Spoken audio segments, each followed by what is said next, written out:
at this point, I think it's become very clear that everything that we've said is true and is accurate. And people who are denying this, some of these people, I believe, are actually abusive people. For example, one of the men at my dad's church that has been vehemently supporting him actually was jailed for beating his wife.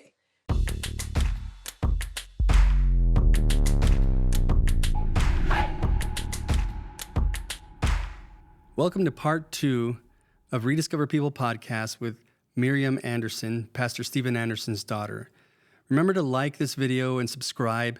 Remember to go back and watch part 1 so you can see the context of what we're speaking about. We're going to jump right back in to where we left off with Miriam Anderson. I'm interested in something because I have a 4-year-old, 8-year-old, 9-year-old, a couple other older boys. And I mean, that part does specifically upset me because, I mean, things that you're talking about, when you left the house, it was still earlier this year. I mean, it's been months. Oh, yeah. But it's still this year, right? And that this is going on. And I think that our people may not have caught it, but if you hit young children on the top of the head that way, especially while their skull is forming and everything is there, it could cause the problems that you're mentioning about your brother.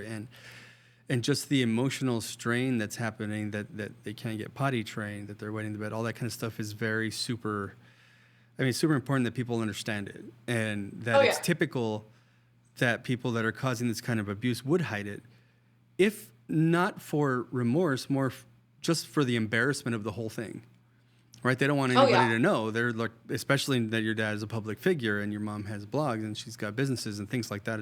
It is that. So now that you're out and now that Solomon's released his video, is there going to be any kind of pursuit in the name of your 8 siblings that are still stuck there?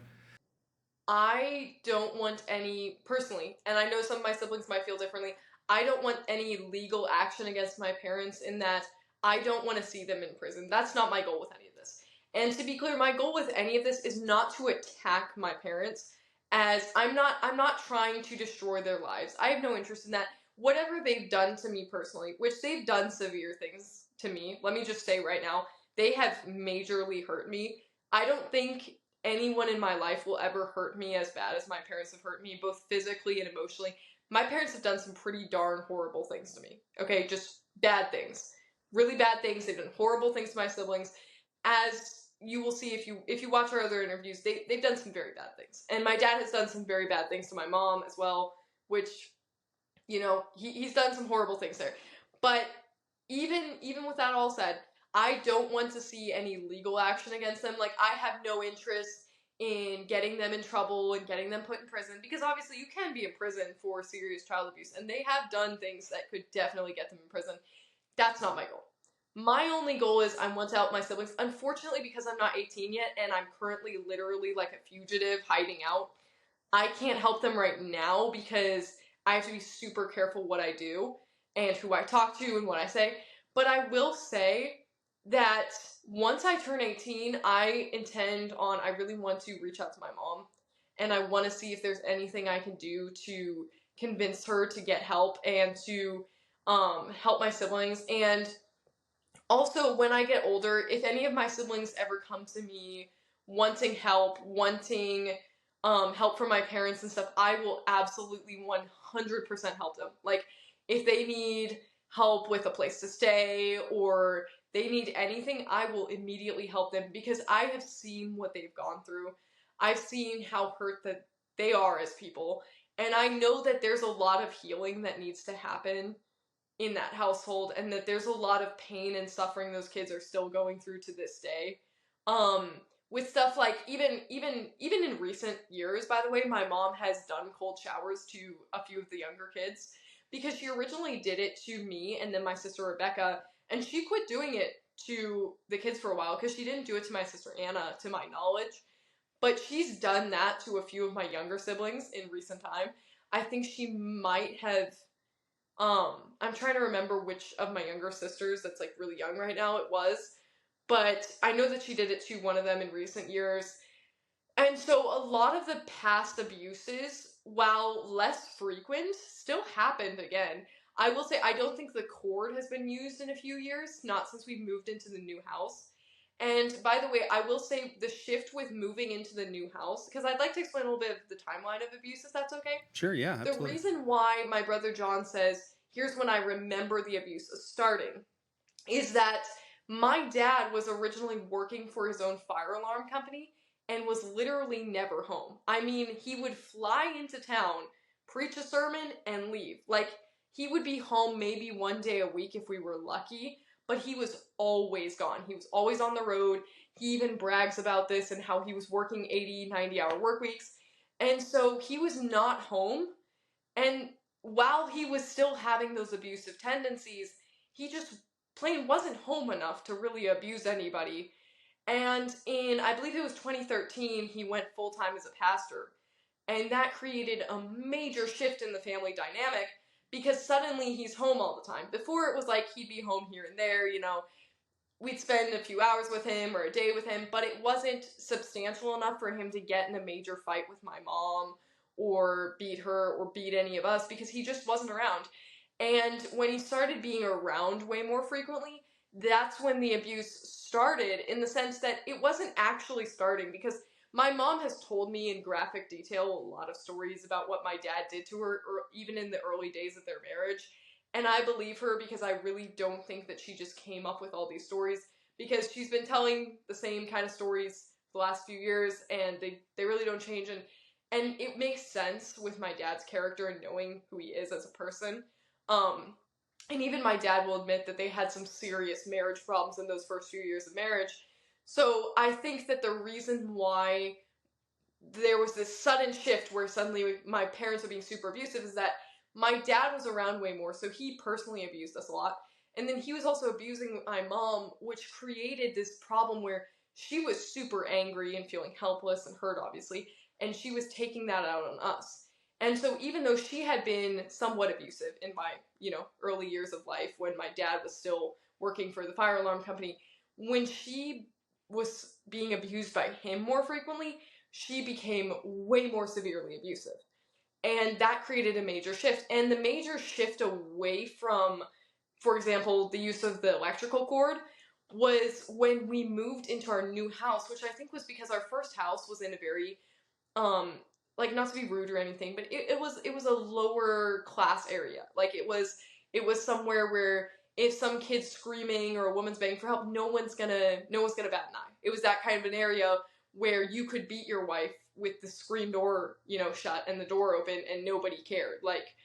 And in the new neighborhood, however, we lived in Ahwatukee. And if you know anything about Ahwatukee, it's very classy. It's very middle class. It's the kind of people who order a pumpkin spice latte. It's those kinds of people. It's very classy. It's very nice. Everyone's super friendly. Everyone knows their neighbors. We had an HOA. In our old neighborhood, there was no HOA. And so suddenly my parents, I think, were very worried about the fact that now we're socializing with the neighbor kids, and now we're in this neighborhood where if someone's screaming and begging for mercy, that's going to be heard. So my parents became a lot more careful moving into the new neighborhood. So it was not even like a moral, like, well, now we're not doing these things because we've realized we're wrong. It was more of like, my dad knew that if he beat my mom with an electrical cord, the neighbors were going to hear. Yeah. And that wouldn't go over as well because it was a nicer neighborhood. Right, they'd call or something. Yeah. Exactly. And even so, I believe that possibly if my neighbors were asked, I believe that possibly they would be able to attest to the fact that, yes, we've heard people being beaten and we have heard screaming and stuff. But obviously it's easy to write these things off because when you have little kids sometimes do scream for no reason. Like, sometimes the kid will be playing and they're just like, And I think that's why no one necessarily made reports. Although, when we were little, I believe a neighbor in our old neighborhood at one point did make a report to CPS about us because I think they did hear some sort of beating going on. Mm. But I will say my parents do beat my siblings. They don't beat them with electrical cord anymore, but they will hit them, like, beyond what is normal they will beat them with belts or paddles, like, significantly to the point where it is leaving marks, and it is on very small children, which, yes, a belt on a teenager or an adult might not hurt super bad, But if it's like a little kid, like a 4 or 5-year-old being beaten with a belt severely, like to the point of leaving marks, that's abusive. That is not right. That's not good. That's not healthy for a child, obviously. And the proof is in the pudding. I mean, all of my siblings have anxiety problems, or are depressed, or they have behavioral issues, or wetting the bed. Like, it was funny because I saw, pardon me, I saw that someone posted the symptoms of abuse. And I think they were trying to prove that we don't have those symptoms. But it was crazy to me, because reading down that list, every single one of the things on those lists either applied to me or my siblings. Every single thing. Like, I read down that list, and it was like if I would have written down all the issues with us kids, that's what I would have written down. Every single. Yeah. So why do you think people don't see it, right? Why do you think because people don't necessarily know that my siblings were wetting the bed at the age of 11. They don't necessarily know that, I was suicidal, or they don't necessarily know, because it's like, people don't pick up on these things. Like, people don't live in our house. They're in our house. They don't see the way that my siblings actually act a lot of the time. They don't know these things about our family. Because at the end of the day, when was the last time that you had someone in your house knowing if your kid wet the bed, or if they cursed like a sailor? My siblings don't interact with people at my church quite as much as people seem to think. And when they do, we're very good at acting normal around people, because it's what we've been trained to do our entire lives. Just like my parents act normal around people, that's what we're expected to do, and we do it, And so I think people think that they know us a lot better than they do. And I know there were a lot of times in my life where I was in a very dark place. I was not doing well. I would be struggling to keep food down. I've struggled on and off with eating disorders. And I know that I would be in a very dark mental place. And I remember even contemplating suicide, or I even tried it a few times. And I would then be talking to people the next day, and they're like, "Oh, how are you doing?" And I'm like, "Yeah, I'm fine." But people didn't really know me on like a deep level. Like, people would talk to me and they'd be like, "Oh, she's funny, whatever." But they didn't know that much about my life. And I think they just took me chatting about the weather as knowing everything about me. They didn't know about me. They didn't know what I went through. They didn't know about my siblings or what they went through. Obviously, my siblings aren't going around telling people, "Hey, I'm 11 and I still wet the bed." Like, that's embarrassing. No one wants to go around and tell people that. So you say trained, right? Like, so trained in the sense of utilizing guilt, like either from the Bible or guilt. Like, if I can be honest with you, you say that you don't really want your parents to go to prison, but there's a lot of people now listening to this that would love for them to go to prison, right? For these things. Yes. And yeah, I understand that reaction, because I obviously like unconditionally love my parents, but other people don't necessarily have that feeling. And if I'm being perfectly honest, right now, if I heard this about a different family, like if it weren't me, like pretend that my parents were different people's parents, and I heard about them beating children with an electrical cord till they bled. I don't know if you guys have seen that video that's going around about what exactly an electrical cord beating is like. It's significant. Ow! Oh! It wraps, man. Oh. It hurts at the impact point, and it hurts when it wraps and whips around and gets my inner thigh. Oh. Ow! I don't like that. That stings significantly. All right, here we go, Jay. In 3, 2, 1.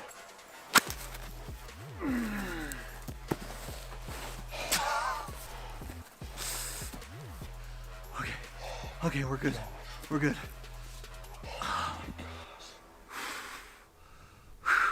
Bro. Okay, we're good. I saw I had a glimpse at that wound before he laid down. Dude, your back is messed up right now. Oh my. That did not feel good by any means. Would I rather do Tabasco sauce again? Definitely not. We gotta take a picture of this so I can see what's going on my back. Look at that shiz. There's grass sticking to your blood. And that perfectly exemplified exactly what it's like. And if I heard about this, it was another family, and it weren't my family, or it wasn't my family, and they're beating people, they're making them eat their own throw up, they're doing all these just horrible, just heinous acts, right? Then I would feel that level of animosity, just being honest, because I've heard a lot of abuse cases, and I remember when I was a child, I would get very, like, angry about these things. I'd get really worked up. I remember there was a woman in our neighborhood who drowned both of her toddlers in a bathtub. And I remember being super angry, and I was getting really upset. I get really, like, emotional about these things, which unfortunately showed on the last interview, which was super embarrassing. But these things made me very emotional. And I remember my mom would always kind of defend those kinds of things to me, like, well, you know, kids are annoying, so people do that because kids are annoying. And I would get very angry and be like, no, those people are psychopaths, like, they should be in prison, like, someone needs to go and, like, show them what it's like to be hurt, like, how dare they, and I would get really angry, which is probably not great. You know, I'm a Christian, I'm supposed to be loving, and I understand that that's a character flaw of mine to be angry, but it is an angering thing, especially to me who's been abused. I know what those things are like, and it would get me fired up. Like, I'm not an easy person to upset. I would like to think, very level-headed and not easily angered. But those things anger me. And so my mom would always, like, be like, no, you know, it's not that bad. Like, yeah, they drown their kids, but, like, kids are annoying. You know, sometimes you just want to drown them. And she would also bring up the part in the Old Testament where it says that you could stone a rebellious child. And she would actually constantly say, like, oh, if we were in the Old Testament, I would stone you. Like, I would take you to the elders and get you stoned because you're so rebellious.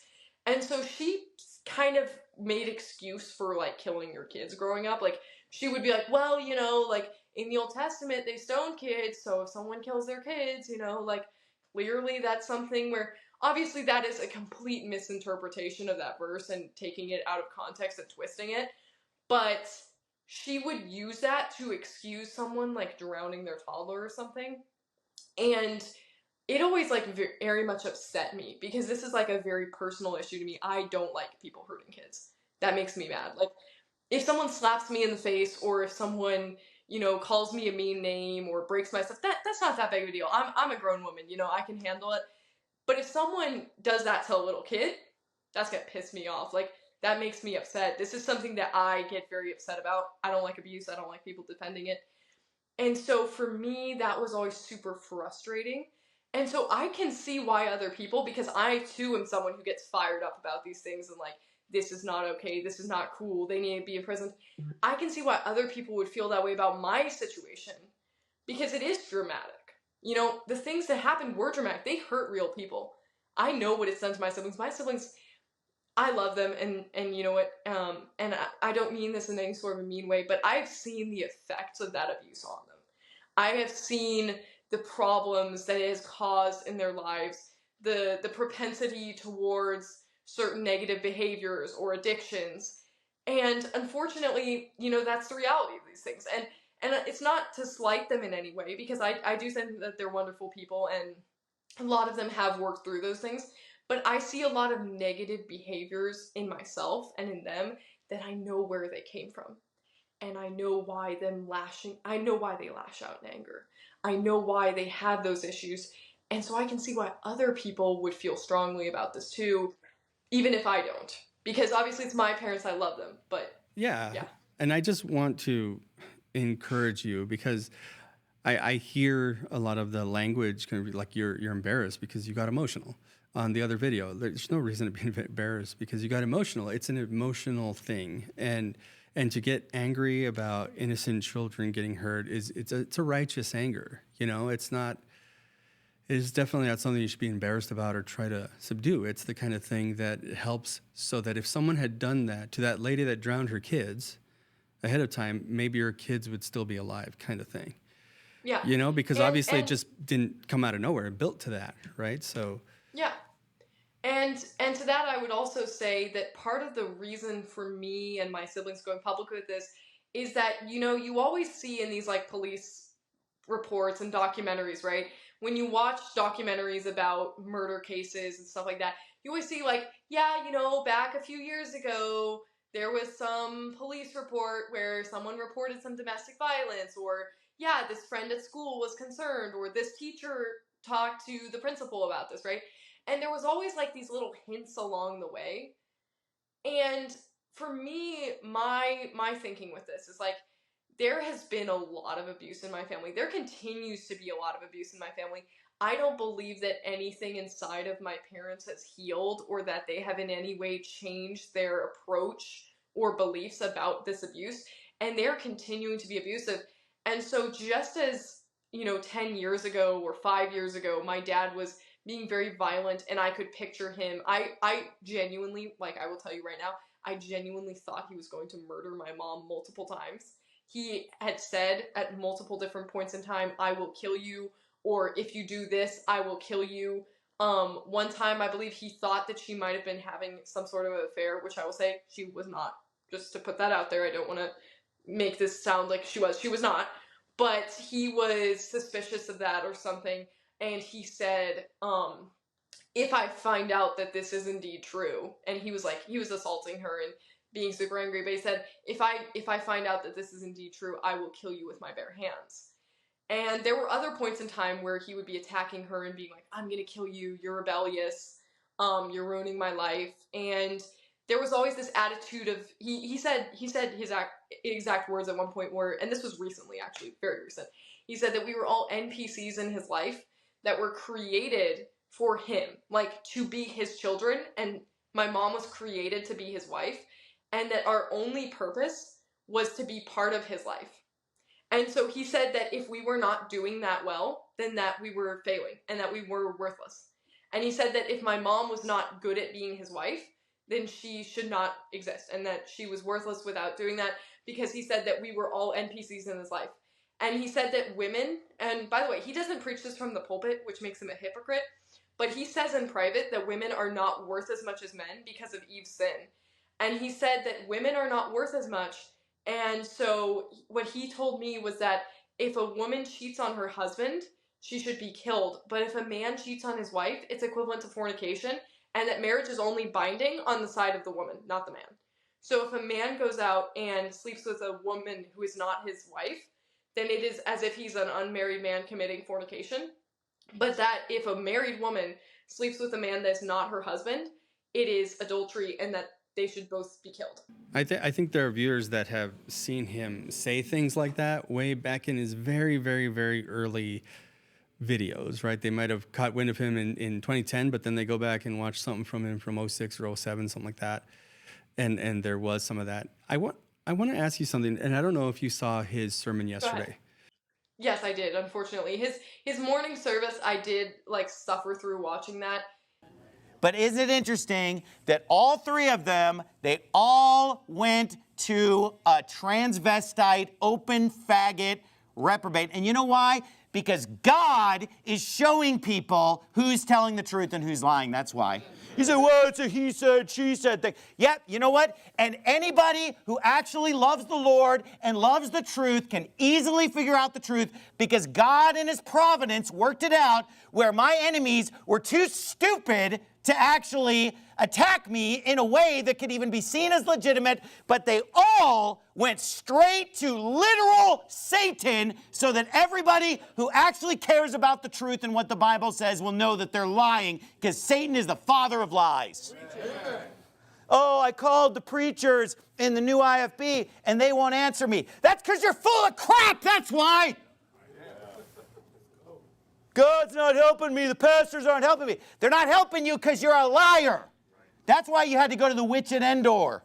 Well, I'm not there to watch the tranny. Yeah, and I bet you buy Playboy magazine, but you're not there for the pictures. You're just there for the articles, right? You just read the articles, right? I'm not there for the train. Let me tell you something. I don't care if my worst enemy were being exposed on some transvestite channel. I would never share some transvestite video in a million years.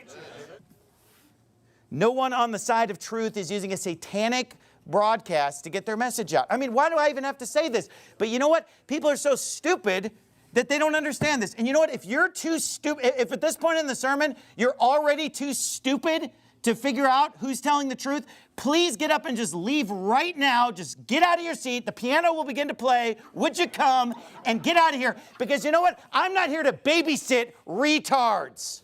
Okay? It's a literal Satan channel. Even the accusations that I'm being accused of are not even condemned by the Bible. How about that? How about the fact that even if all this stupid crap were true, which it isn't, it would be embarrassing. You could say it's bad, I don't like it, it's you're weird or whatever. But at the end of the day, I'm not even being accused of even violating the Bible. Honestly, it's gotten to the point now where just seeing my dad, like, aggravates me. Like, if I just see my dad, I immediately become, like, super, like, upset, and I have this feeling of, like, antsy, like I get very, like, I don't really know how to describe it, but I get very, like wound up almost. Like, I have all this, like, nervous energy, and I get really, like, upset. Like, I'm just angered by it. And so, like, watching that sermon of him just blatantly lying, just from the one point to the next point to the next, just lying and making excuses. And the congregation laughing along with him. Yes, and I remember in a previous sermon, I don't remember if this was the Sunday before this Sunday, he made a joke alluding to the electrical cord that he beat both my mom and my siblings with, and me. And he made a joke alluding to that, and you could hear the congregation laughing. And I just want to say to anyone who laughed knowing that that was what was being joked about, that's disgusting. That is disgusting. I'm sorry. To laugh at a joke being made about beating your small children, and I mean small children, 6-year-olds, 8-year-olds, 7-year-olds, 10-year-olds, to laugh at a joke being made about beating a small child with an electrical cable or beating your wife with an electrical cable, that is truly disgusting. And I want people to take a step back. I want them to think about what they're laughing about. What are they laughing about? They're laughing about a little kid laying on the ground, screaming and crying and begging for mercy and being beaten to the point of being bloody and even passing out at times from an electrical cable. And anyone who thinks that's funny, maybe they should go and see what that's like. And then come back and tell me if it's still funny to them. Yeah. Like, that's not a funny subject. None of this is funny. It's not funny being 17 and on the run. That's not funny. It's not funny losing everything you have. It's not funny knowing that your little siblings, your precious little siblings, your sweet siblings that you miss and that you love, knowing that they're in that home currently and they're being hit in the face, they're being hit on the head, they're being told all these horrible things, they're being beaten for not using the bathroom in the toilet, they're being just mistreated beyond any sense of what is normal treatment. Knowing that is going on, that's not funny. It's not a joking matter. It's not something for my dad to get up in front of hundreds of people who they don't know us. Those people don't know me. They may go online and say, "Oh, I know you." Do they really though? Do they know me? No, they don't. They don't know me. They don't know my siblings. They don't know our story. They haven't bothered learning our story because they'd rather sit in their little chair in my dad's building and think that this is all some kind of stand-up comedy show talking about how little kids were injured and beaten and how my mom was beaten and abused. And they somehow think this is like some sort of funny thing to laugh at. And it's really not. It's really something that we should take seriously and have a level of serious and respect, of seriousness and respect. And this needs to be something that is talked about in a very like serious and grave way, and it needs to be understood as being a serious matter because it is. And it was really just, there's no word for it other than disgusting to see my dad joking about that. It was disgusting. Yeah, and I've gotten to where I'm very much upset even with the congregation for allowing it to just be this thing that they just blindly believe in. And he went through all these points as to why no one should listen to you, one of them being, and by the way, I didn't break any laws anyway. But then what I want to talk to you about is after that. So seems like he's done with his sermon, but then he starts to specifically talk about you and his relationship with you and how amazing a relationship it was when you were going to Mesa Community College, and and that you're an actress. And I really wanted to get your thoughts on that. So I'm just going to start out and say that I have had interactions with my dad where he acted like a normal person, right? And we would have normal moments together. Especially in the last few years, I realized about my dad that my dad, he honestly doesn't really have any real friends in his life. And maybe that's his fault, but he says that he's like friends with people like Pastor Jimenez, but Pastor Jimenez lives in another state, you know? Maybe they'll call every once in a while, and maybe he'll see him like once or twice a year, but they're not like close friends, right? And they've known each other for a while, and obviously they do spend some time together, but that's not like the same as having someone in your life that actually like talks to you on a daily basis and spends time with you. My mom hates my dad. And whatever you think about that is true. And I'm sorry if my dad sees this. It's true, okay? She hates him. And I kind of realized that my dad didn't have anyone in his personal life to spend time with. Like, he would sometimes spend time with my brother Solomon, like going running or something.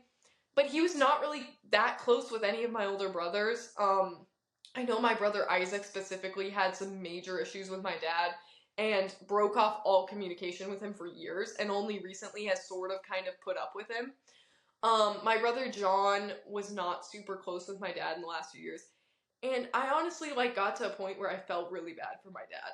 Because even though my dad like has severely abused me and my mom, it's like seeing him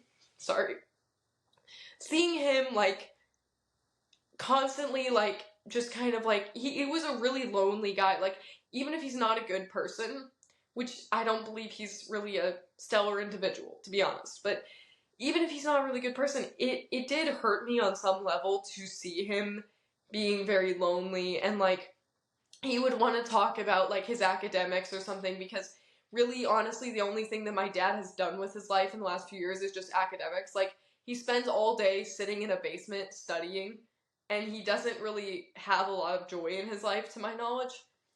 And even though I have a lot of personal issues with my parents and the way that they raised me and the way that they treat my siblings, and I'm kind of honestly just disgusted by the treatment of my mom by my dad growing up, seeing my dad, I love my dad. He's my dad, you know?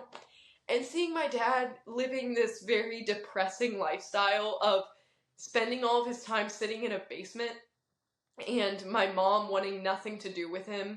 Anytime they spent time together was only because he screamed at her and threatened her to get her to do it. My mom never wanted to be around with him or go anywhere with him. She didn't want to talk to him. If he had ever tried to talk to her, she didn't want to talk to him. And I'm not blaming my mom for feeling that way, because honestly, he's done terrible things to my mom. And if I were my mom, I don't know if I would forgive him either for that or want to be around him. But seeing him like that, I didn't want to be mean to my dad. And that might sound like a silly statement, you know, about someone who beat me mercilessly with an electrical cord. But I didn't want to be mean to him. Like, and so my dad, like, if he ever wanted to talk to me, and he would pretty much, like, our conversations were not really, he acted like we were buddies. My dad, unfortunately, didn't really know a lot about me as a person. To this day, he doesn't really know a lot about me. He thinks that he does, because I don't think he ever realized that the extent of our interactions that he's so proud of was, like, you know, he would pretty much just, like, talk about his academics or stuff that he cared about, and I would just sit there and smile and nod, and I would tell him that I was proud of him when he got an A+ or something, but it wasn't really that we were best buddies, because we weren't. A real relationship isn't built on someone mistreating someone else and then putting up with it out of pity for them. Like, the truth is, I pity my dad a lot. I still do. And it's like, I put up with a lot of garbage from him and was nice to him in spite of it, because I know how sad his life is. And his life is a punishment in of itself.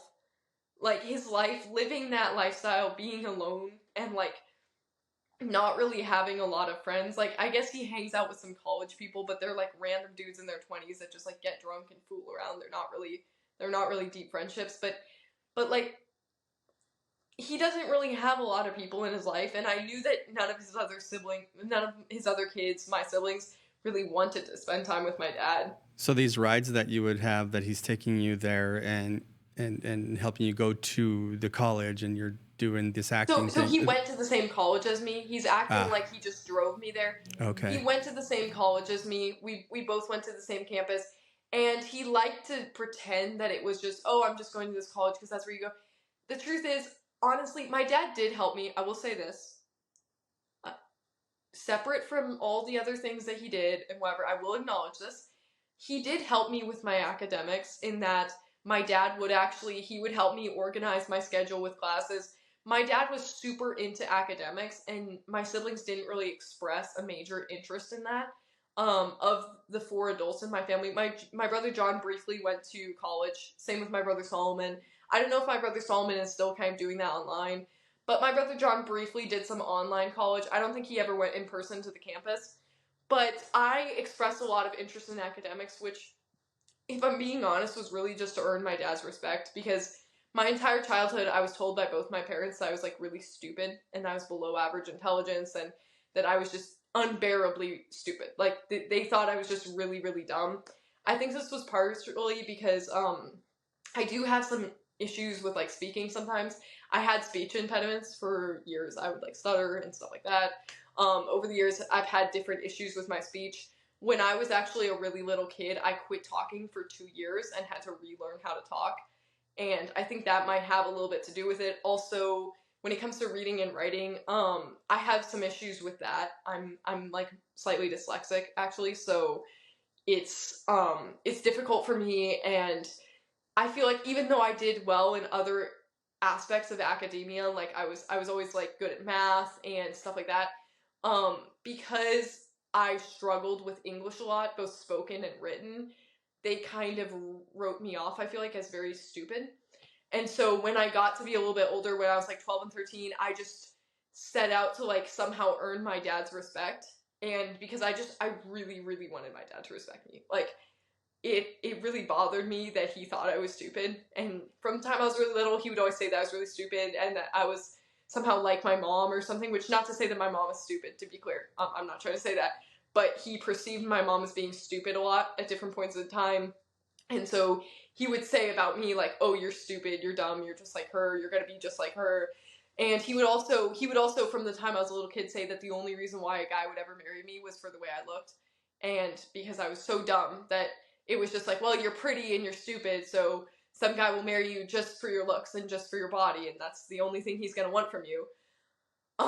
And so I really like set out to prove him wrong, and I more than anything, when I was like probably 12 to like even recently like 16, more than anything, I wanted my dad to respect me so bad. So I read like every piece of classical literature. Like I would be listening to all of these books. I'd be like studying all these things just randomly. Like I learned about just the most random things, like Schrodinger's cat, or the problem with like sea urchins in the ocean, and all the kelp forests, like, and it was like I educated myself on just the most random things, because I had this idea that somehow if I became educated enough and well-spoken enough, and if I could stop stuttering and saying the word like every time I got nervous, that he would somehow respect me, and that would fix it all. And I had this idea that if my dad respected me, it would make me like feel better about myself, because self-esteem was always like a big problem for me as a kid, because obviously my parents would both make fun of me a lot, and mock me a lot. My dad would usually do it in the form of like, well, you're a whore just like your mom, and that's the only reason a guy is ever going to marry you is the way that you look, because you're so stupid.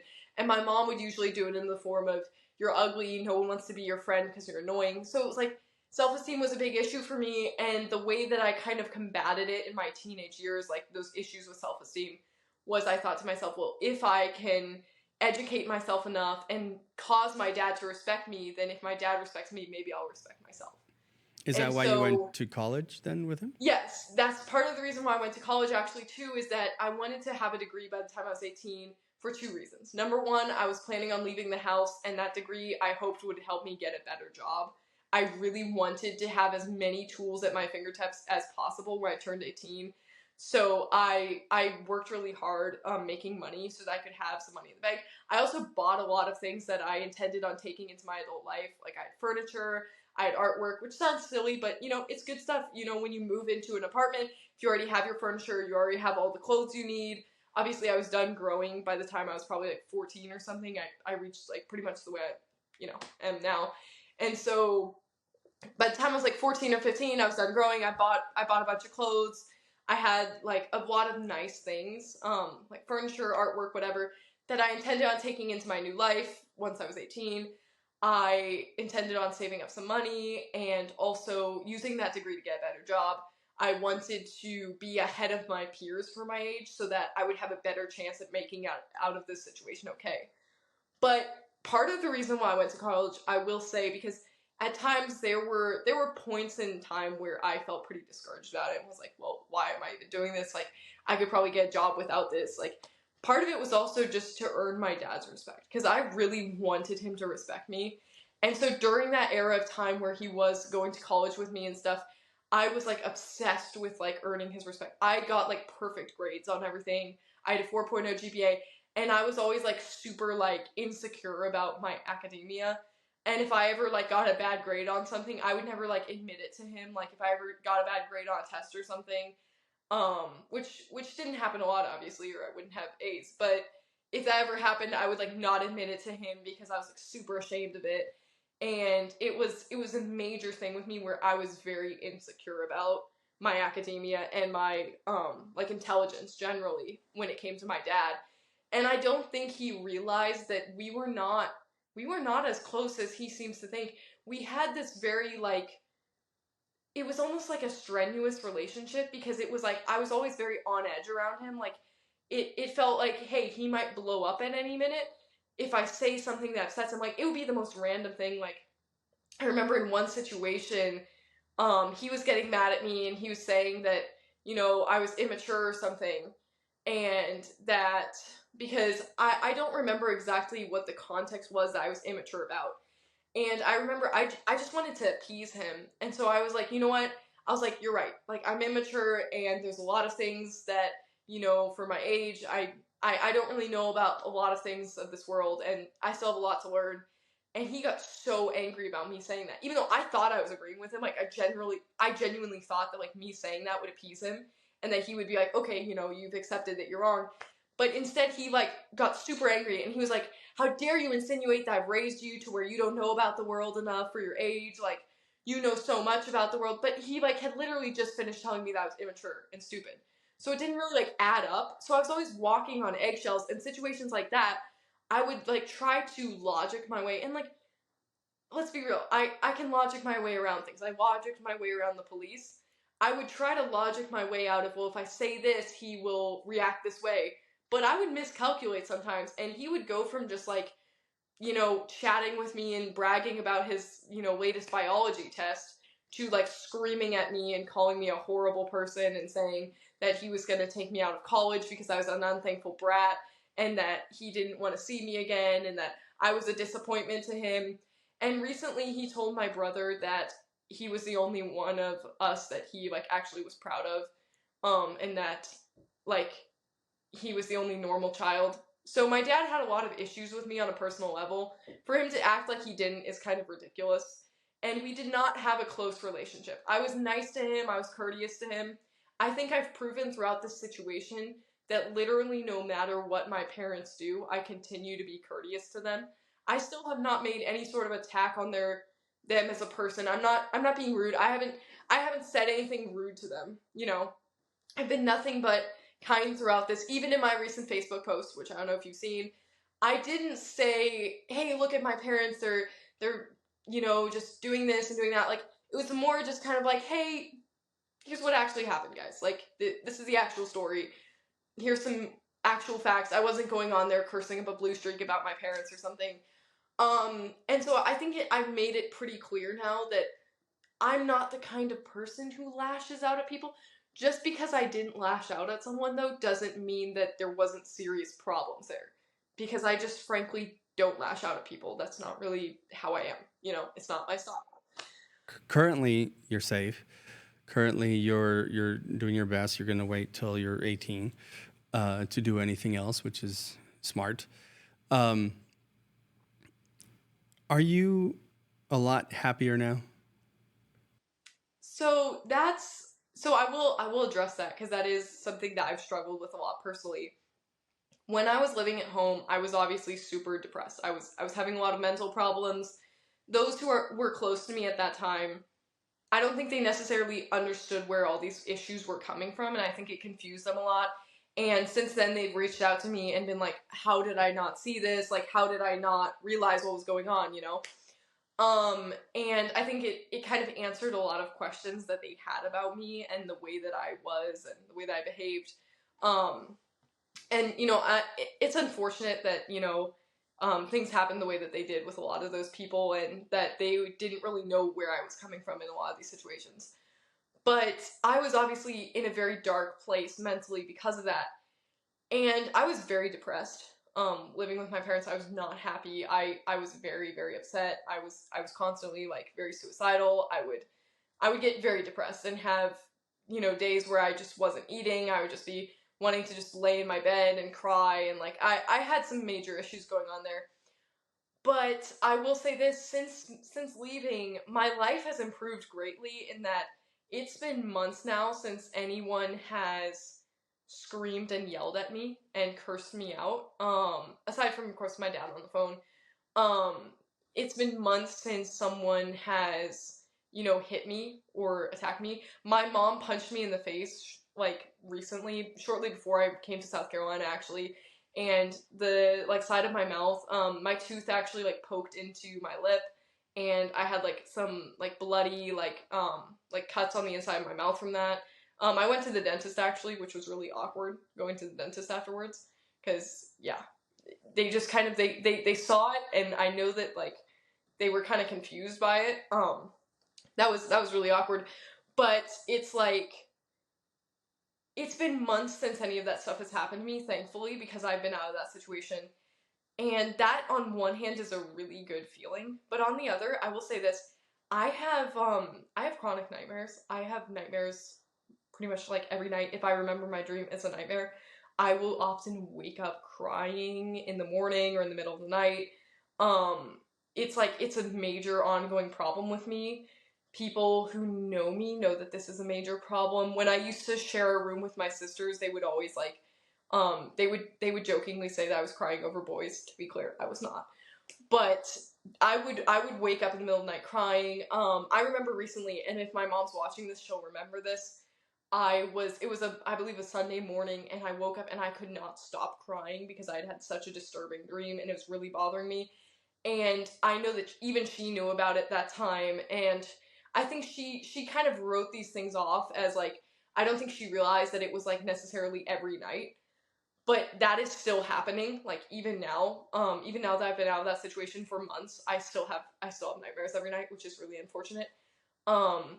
Also, even though I'm out of that situation, I still have struggled with my mental health, because now, instead of being worried about being in that environment with abuse and stuff, now it's very depressing to be on my own. It's very depressing to feel like I don't have a home, because essentially I have this feeling of, like, I don't have a home.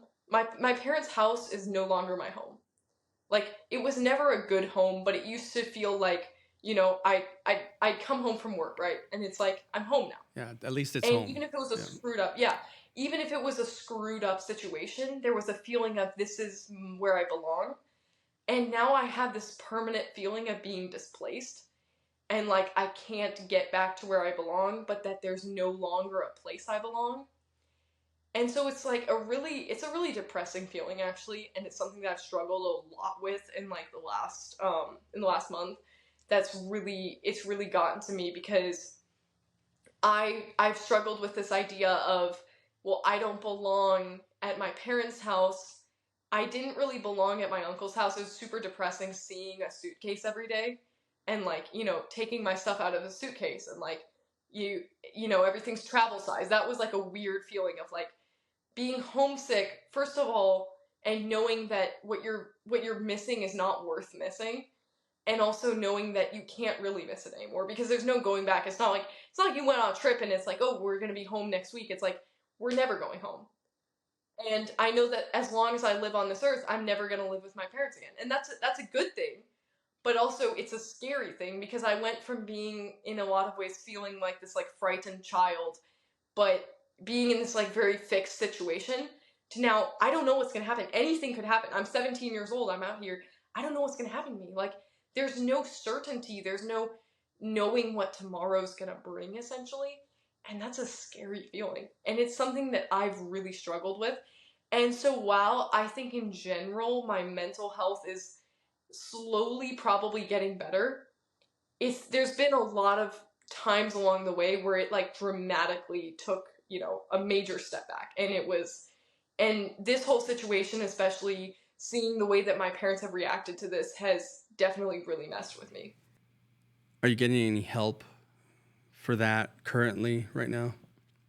Do you mean like with I guess resources or I guess resources. Health? Yeah, mental. So I will say this, as far as my resources go, I have, I think, 5 outfits, I want to say. I have like 5 outfits. I do have food and water, and I do have a place to stay. I am safe currently. For everyone who's worried about me, I just want to say I am safe currently. And I believe that I will be able to stay here until I'm 18, which is great. And when I'm 18, thanks to everyone who's helped me, I will be able to get on my feet again, I believe. I do have some, I can't really use my bank card because I'm afraid of that being tracked, but I do have some like cash, walking around, like if I want to like get some food or a snack or something, I can get that. And the people who are helping me, they are taking care of me pretty well. So I'm not out here starving or something. Like I am in a fairly safe situation. And while my life is not like, obviously at its best, it's not the most comfortable thing, I do have clothes to wear. Like, I have like 5 outfits, as I said. I have like my needs met. Like, I have like the basic necessities of life. I saw that there's a GoFundMe there. Are you affiliated with that? Are you getting that? So I would like to explain that a little bit. So when Jordan originally made that interview with me, he asked me, well, so when Jordan and I made that interview, they asked me, they said, would you like a GoFundMe? And I was like, no, I don't want to GoFundMe, because my first thought was, well, if I have a GoFundMe, people are going to think that I'm somehow like doing this for money, which is obviously insane, but I didn't want there to be anyone having any reason to think that I had an ulterior motive here at all. So I asked them not to make a GoFundMe for me at all. And then also, when someone else, which I'm not going to name them, came to me later after the interview came out and said, hey, do you want to GoFundMe? I said no. And what I said to them was, I was like, first of all, I don't want, people thinking that I'm in this for the wrong reasons. And I said, secondly, the economy is terrible right now, which is true. It's not a good economy. I know people are really out here struggling. It's hard to get a job. Jobs are not paying well. I know in South Carolina, when I was looking for a job, it was really hard to find one, and the jobs were not paying well. And I know how hard, like, people are really struggling.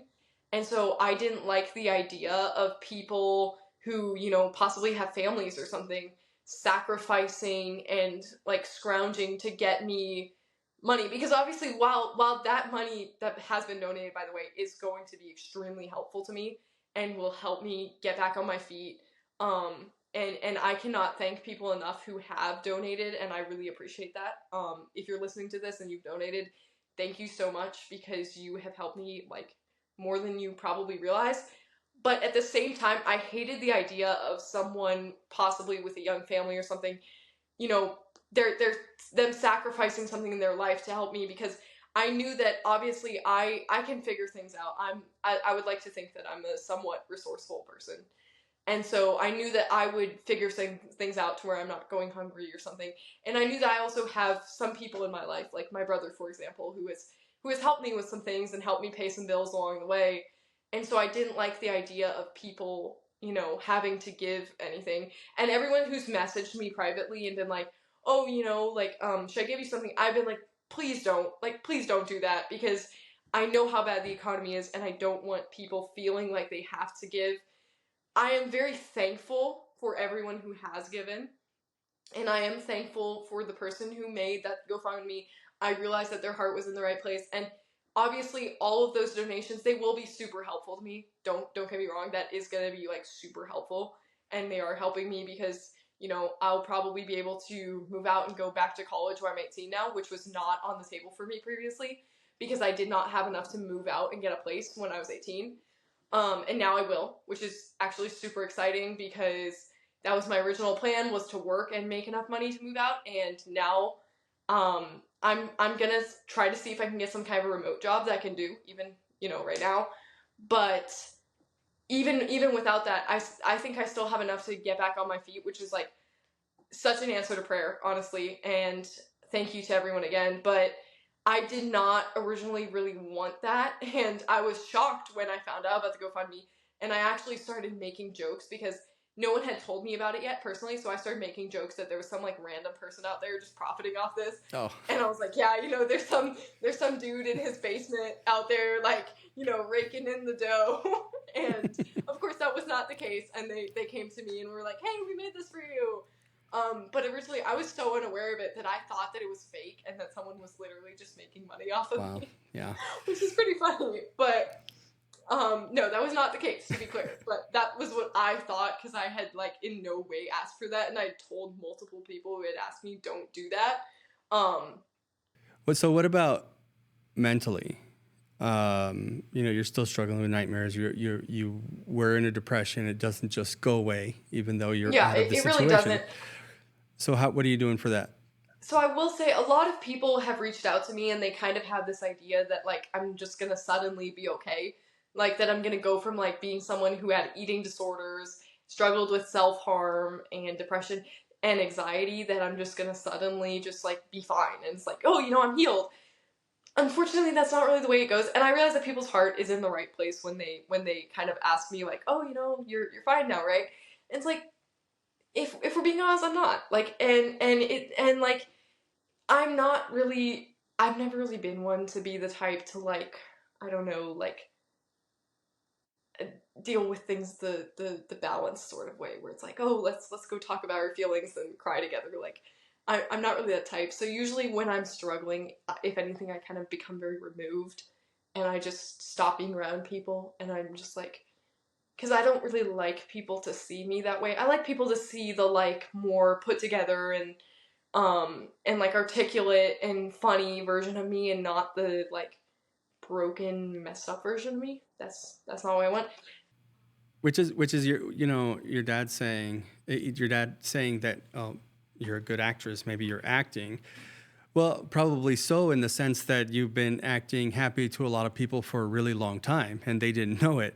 And in fact, it's reversed, right? Like, so the part that's broken is you. I will say also is like, it's really funny that now my parents are acting like I'm some kind of like super great actress, when they always made fun of my acting skills while living at home. So while living at home, it was like, yeah, you suck at acting. Like, you don't have a shot at being an actress. Like, you're lame, you know? And like, now it's like, now that I'm out of the house and like calling them out, now they're just kind of like, yeah, she's an actress, you know, she's trained.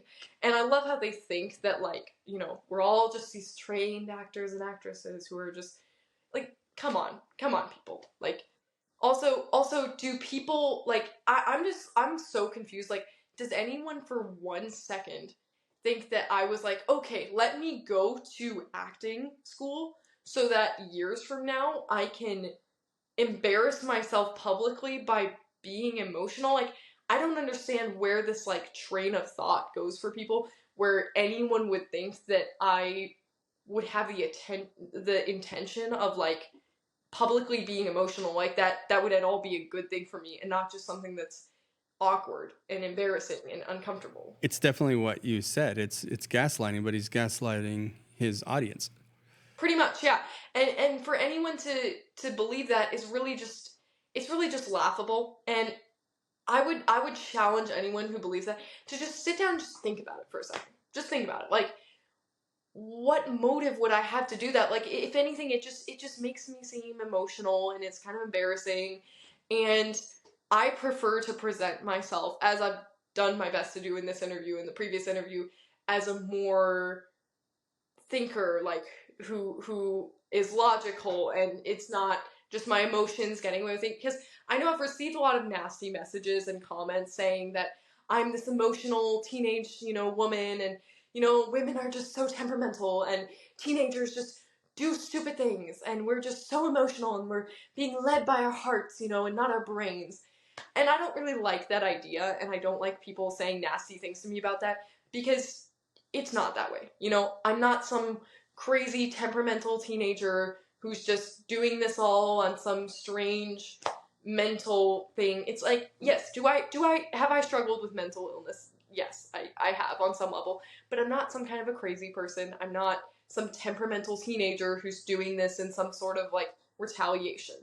This is not something like that. Any mental illness thing that you ever struggled with seems to be circumstantial with what's been going on at the home, right? Yeah, it really has no bearing on this, because if anything, my mental issues are really just a testament to the things that I'm saying. If anything, like, the fact that maybe if people actually took a step back and thought, well, maybe if she struggled with mental illness, all of her siblings have, and they've all struggled with behavioral issues and stuff, maybe there's a common denominator here of their childhood, and so that to me is, if anything, a telling factor, and it doesn't discredit what I'm saying.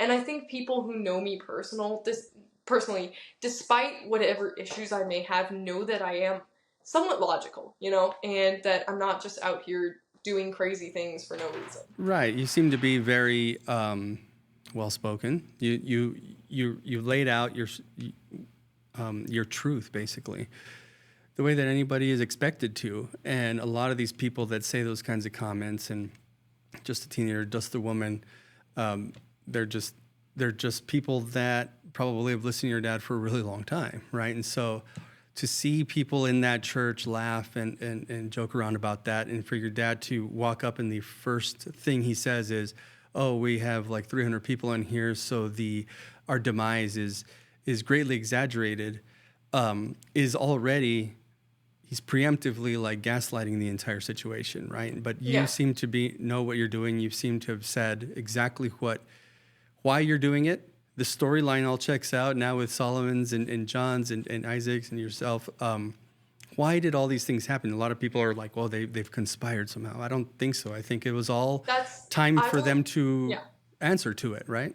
Yeah, and I will say this, by the way, not only are we telling the truth, but also none of us beforehand discussed with any of us, like the other ones, what exactly we would be talking about in these interviews.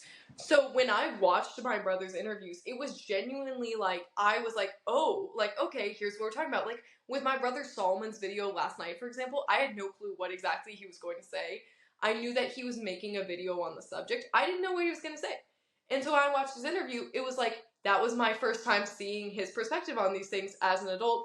Obviously we did not, as little kids, we would talk about the abuse sometimes amongst each other, like, while it was happening. Like, dad would be in the house beating my mom with an electrical cord. We could hear it. We could hear her, like, crying and screaming and them yelling. And we would all I remember we would stand, like, in between the shed and the house. There was, like, this little, like, alleyway created by that. And we would, like, stand there, and there would always be, like, some of my siblings would, like, pick sides and be like, well, dad's right because of this, or mom's right because of this. Other people would just be crying. I was always one of the criers. I'd just stand there and cry and scream, and, I refused to engage in any conversation about it. But that was really the only conversation that ever happened about it as kids, would be like my siblings picking sides in a fight or condemning my parents. Sometimes they would just be like very angry and just condemning my parents and be like, this is so bad, like, why is this happening? Which I, it needed condemnation, honestly. But that was pretty much the only way we discussed it. And now as adults, like, I have talked to some of my siblings and stuff about abuse in the family, but it was never like, oh, here's this story and here's how it happened, right? It was more of just kind of like, yeah, this stuff is screwed up. And it wasn't anyone being coached or anything. And we did not discuss what we would say in the interviews before the interviews. Neither me nor my brothers. Like, my brothers did not know what I was going to say in my interview. I did not know what they were going to say in their interviews. There was no coordination of anything. And also people have said, they've put out the claim like, oh, their stories don't line up. The truth is that it's just from different perspectives. Obviously, some of us had more of an issue with my dad or more of an issue with my mom, because it's from different perspectives. So when, 4 different people tell the truth, everyone, we all have different perspectives on what happened. Also, we were there for different events. Not everyone was there for everything, which is something that people should take into account. Not all of my siblings were present for everything. I was not present for everything that, they talk about. Well, actually, the things that they talked about were more like general things, so I was present for those things. But a lot of specific stories, it's like some kids would be there, some kids wouldn't. So we all know about a lot of overarching things. Like, for example, my dad beating us with an electrical cord, or my dad beating my mom. But each individual story, not only were some of us there for certain things and some of us not, but on top of that, there's also the fact that it's from different perspectives. Like, I don't have the same mind as my brother, so when he sees something, he's going to perceive it differently than I perceive something. There's going to be different perspectives, and all of our stories line up perfectly. I don't believe that my brothers have said anything that's untrue. Everything that they've said has lined up with everything that I've said, and the things that they've said line up with each other. While they have different perspectives on exactly what happened, it doesn't contradict. It's just different people with different personalities and different memories talking about things that happened. So things are going to be a little bit different. Like, for example, my brother John doesn't necessarily think that my dad was as abusive as my mom. And to be fair, my dad was homeless, so he had less opportunity to abuse us a lot of the time, because he worked a full-time job and my mom didn't. And so there's things like that where it's like, there's different perspectives leading to different ways of telling the story. But at the end of the day, everyone's story is the same. Whether they tell it the exact same way or not, it's the same story. Yeah, in fact, it would be more specific. It would be more suspicious if you guys were like verbatim saying exactly the same thing, actually. Yeah. But you're And telling it's the same not because stories. we They all didn't exist. discuss this. Yeah. So that was my main concern. I said this with the other two is, are you okay? I wanted to get your story out to people that wouldn't have normally watched the other. So is there anything that we're missing? Is there anything that you feel like still needs to be said that hasn't been said?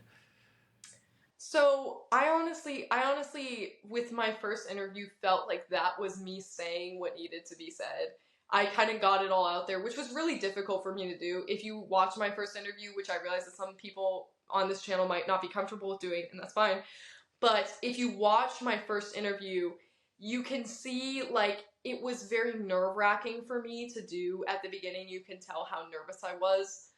Just rewatching it myself, I could tell how nervous I was. I was like, whoa, like, that is awkward. I was being awkward. But I will say you can kind of tell how awkward and weird it was for me. And I had no intentions of making a second interview originally, because I felt like I said my piece. I got the message out there. I talked about a lot of things that were very difficult for me to talk about. And I don't really want to rehash all that, because I feel like people can watch my brother's interviews, and they can watch possibly mine, or they can watch the video my brother Solomon made. But I feel like people are now aware of the actual abuse.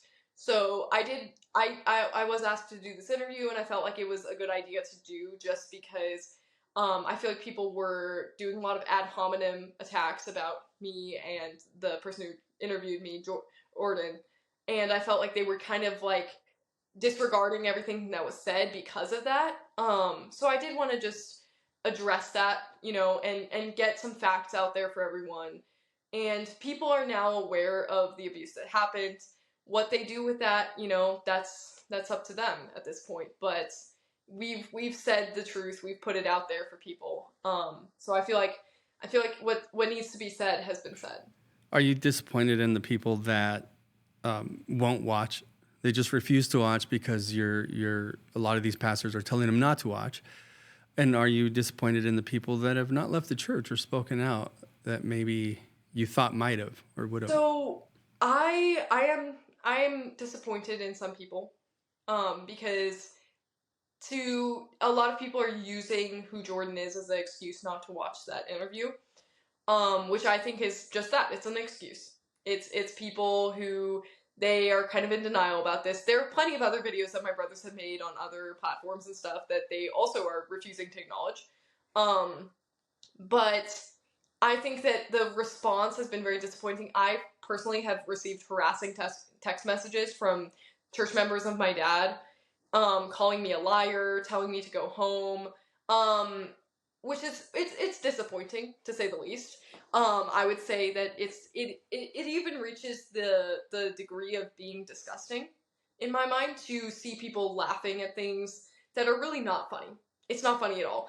And even if those things weren't true, which they obviously are, it still is not something to laugh about. So even if these people didn't believe that what we were saying is true, which at this point is kind of absurd, and I'm sorry for being so blunt about this, honestly, but it's kind of absurd at this point to say that we're all just lying about this or something when we really have no motive to. There's no reason for that. There's no reason why we would all grow up in some happy-go-lucky household and then as adults feel the need to say otherwise. We're describing real events that actually happened. At this point, I think it's become very clear that everything that we've said is true and is accurate. And people who are denying this, some of these people, I believe, are actually abusive people. For example, one of the men at my dad's church that has been vehemently supporting him actually was jailed for beating his wife. So that should tell you a little bit about the kind of people that are still defending my dad. And I know that of the guys at my church that are still defending my dad, I know a lot of them have publicly stated that they believe it's okay to beat your wife or even force her, both of those things are terrible things, obviously. And so a lot of those people, I think, are defending him not only from a place of denial, but also because they approve of his actions, because they think that abuse is okay, and they think that these things are okay, and they are most certainly not okay. And so I am, to say the least, disappointed, but in some cases disgusted with people's response to this from my dad's church, and I'm definitely disgusted by the idea of him making jokes and people finding that funny, because that's not a funny thing. It's not a why did the chicken cross the road joke. It's joking about real human suffering and danger, and that's not something that we joke about. And it's in very poor taste. And I would just like to say this, is that, Pastor Steven Anderson saying, oh, well, I should have been disqualified back then. They're talking about old things, which we've already proven in this podcast that it's not just old things, right? But oh, yeah, it's not. Yeah, so let's just say let's just go with his thing. I would say then, yeah, you're right, you were. And any salvations and any films that came out after that were by God's grace and mercy on your soul, and God's grace and mercy on the people that would come to Christ through them, and has nothing to do with his personality and with his personal life and with the things that he's been accused of doing. I would say this as well, is that my dad in that sermon tried to make it sound like I've gotten all these people saying, you know what the truth is? You know what the truth is that God's word got people saved. God's word got people saved. People in his congregation got people saved. Ministries that were admittedly started by him got people saved. He personally, as a man, God could have used any man to do what he did. And for him to pretend otherwise is nothing but being prideful. Because the Bible says that, you know what, God uses the weak things of this world. And he uses the foolishness of preaching. And he uses things like that to confound the wise. And so it's not about who my dad was as a person. And I think a lot of people have gotten hung up on that. And the truth is that it's not about who my dad was as a person. Because who my dad was as a person was a man who saw fit to hurt small children. He saw fit to hurt his own wife. He saw fit to lie about a lot of the things that he believed and pretend that he didn't believe them. He saw fit to mislead people about his home life and mislead people about the kind of man that he was. And as disappointing as that may be for people to hear who have been affected by his ministry or who have personally looked up to him, it's important to remember that we don't follow a certain man. Our faith is not based on a certain man unless that certain man is Jesus. So whatever salvations he had, whatever help he gave to people, it's really not because of him. It's because he was preaching the word of God. And in a lot of cases, a lot of the things that he did say from the pulpit were true. While I don't agree with everything that he said, obviously my dad preached salvation by faith and that it is eternal, and I believe both of those things wholeheartedly. And so because he was preaching the right gospel, you know what, the gospel has power. The Bible says the gospel is it's a powerful thing, you know. The word of God is sharper than any two-edged sword, and so it's this very powerful tool. And even in the hands of the wrong person, he was using it correctly in a lot of ways. Of, you know, he really did preach the gospel, and also he created a movement that preached the gospel a lot. So even with all of his problems, the gospel is still powerful. He didn't take the power out of the gospel just by being a sadly wicked person, if we're being honest. He didn't remove the power of the gospel just with his behavior. And so he still reached people because it wasn't really him reaching people, it was God's word reaching people. It was the Holy Spirit using him to reach people in spite of his flaws. And in the Bible, we see people who were very flawed and very messed up, often fulfilling God's will. It doesn't mean that they were good people or that what they did was good in all areas, but they had their moments. For example, you know, there was even a prostitute in the Bible who helped hide the spies. That doesn't really excuse who she was or her lifestyle or what she did for work, but you know what? She did help and aid, you know, people, and she helped further God's plan, you know? Sorry, and by God's grace and mercy, she's also in the lineage to Jesus Christ. Yeah, and that's a specific and thing. The thing, yeah, and it's like throughout the Bible, we see extremely flawed characters. Like, for example, King David, who committed adultery and committed murder, and ultimately refused to do anything when his own daughter was raped by her brother, essentially. He was in a lot of ways a very weak leader, and he was in a lot of ways a very immoral man. But at the same time, we see him being greatly used by God. We see him leading a movement of people to really bring Israel into its glory days. And you know what? Solomon obviously followed after him, and in the days of Solomon, that was kind of the heyday of Israel. And it's like, not to you know, rant or anything, but basically we see throughout the Bible with people like David and with people like Solomon and even King Saul, we see people that were they had their issues, you know, they had major problems, but they were used by God. But it wasn't for them to glory in, because it isn't about the person. It's about God. It's about him using the weak things and the as he says, you know, the foolish things of this world to confound the wise. So my dad being used by God does not mean that my dad was anything special. It just means that he was used by God. Yeah, and he was obedient enough to be used. And a lot of times when people talk about, you're right, it's the proper salvation gospel. The gospel is the power of God unto salvation, not the person saying it. And the fact that we believe that there's nothing you can do to get saved, that means there's nothing you can do to not get saved. Like you're once saved, always saved, as your dad says, then still God would utilize him because of the people coming to Christ, not because he was of good character, not because he was being perfect at home, not because he would get used. He would get used because he's preaching the gospel and the story. So a lot of people use that to say it's impossible. It's impossible that this would have happened and it's impossible that he was not fit for the pastorate because of everything he did. Well, he did everything he did. God did it. God used that as power and had it happen for his name's sake, for his glory, should be for his glory, and for the grace and mercy on his life and the lives of those coming to Christ, right? So I just wanted to set that straight because people just don't grasp that for some reason. They don't understand, apparently, how it works. But what is the one reason, if you could just say it in like one or two words, why do you think that he's lying? My dad? Mm-hmm. Because I'm telling the truth. So if he's contradicting what I'm saying and I know I'm telling the truth, he's lying to protect his persona. And it just it comes down to that he wants to be perceived a certain way, And obviously the way that he wants to be perceived is not lining up with someone who beats their wife with an electrical cord until she has bloody marks. That's not how he wants to be perceived. And so his public persona is in danger, and it doesn't matter if he has to throw me under the bus and openly lie about me, say things he knows aren't true.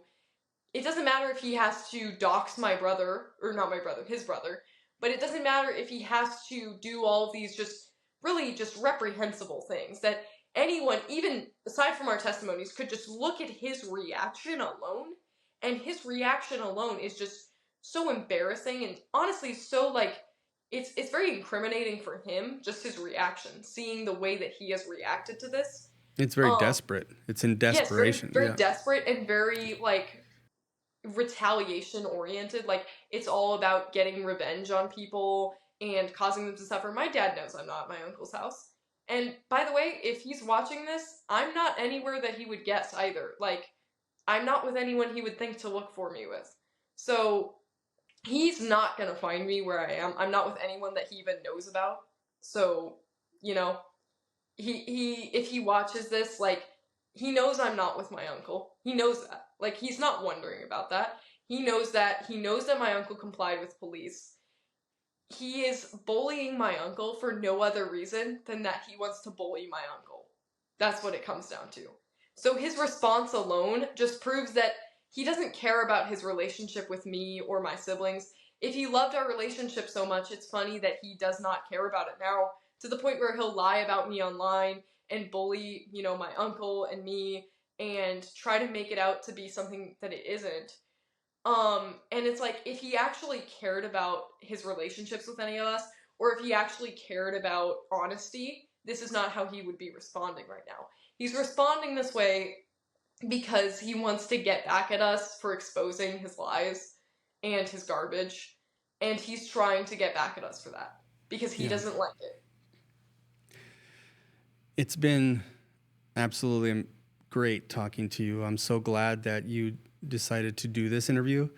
I think that you said a lot of things, and people are able to see how articulate.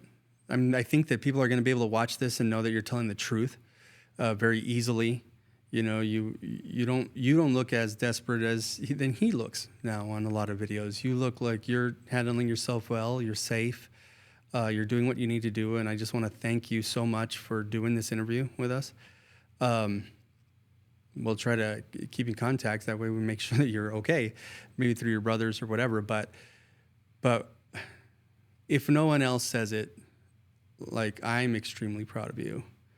I know that there's a lot of people on here that are extremely proud of you, of how brave you've been and what you've done and what you've accomplished. And so thank you so much for being with us here today. And thank you for having me, because I appreciate platforms like yours and yours, of course, for giving us a chance to tell our story and giving us a place to tell our story where we can safely talk about what happened and we can offer people the truth. And I appreciate this entire interview and how respectful you've been of everything. And it's honestly been great talking to you. And I appreciate your support and everyone's support and everyone's like kind words. I will say a lot of people have reached out to me, and I just want to say I appreciate all that. With that being said, I think that does it, you know? Okay. Thank you. Thank you very much. Have a wonderful day. Thank you so much for watching both parts of our 2-part episode of Rediscover People podcast with Miriam Anderson. We know that she's thankful and grateful to all of you for all your help and the fact that you're watching this and giving her a platform where she can tell her story and what's been going on with her. Remember to like this, share it, subscribe, so we can get this information out. Thank you, and God bless you.